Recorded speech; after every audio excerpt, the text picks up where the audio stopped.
Chapter 75. By the time Chris finished the last group of cows, he was livid. He washed the milking parlor, trying to calm down. If Hiram did anything to Teddy, I'll never forgive myself for not turning him in. Chris threw the hose onto the floor and stormed over to the time clock. He clocked out, grabbed Teddy's time card, and brought it with him to the trailer. He saw Hiram through the window watching TV. Chris threw the door open. He didn't notice Todd's bike parked next to the propane tanks. "Teddy's working here?" Chris asked. His eyes searched Hiram's face.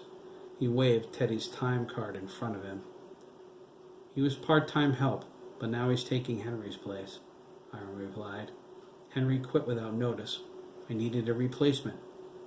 Chris shook his head. He never talked to Henry about Hiram. He was older. Chris figured he could handle the farmer.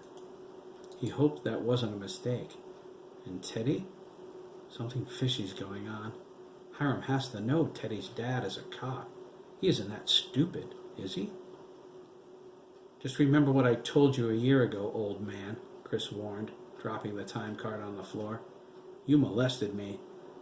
I'd better be the last, because if you touch another kid, you're history." He walked away before Hiram could answer. If that wasn't clear enough, Chris didn't know what was. Hiram watched through the window as Chris closed up the barn and rode away on his bike. There was no doubt in the farmer's mind that his death would bring him more pleasure than any other.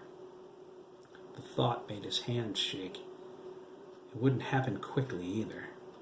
Chris McKee would be the template for pain by the time Hiram was through. Todd was lying in the guest room, staring up at the ceiling. Jesus, Chris too? He wondered. He felt nauseous. How many kids has Hiram molested? He shut his eyes when Hiram came down the hall. He peered inside the room. Todd's sleeping performance was worthy of an Academy Award.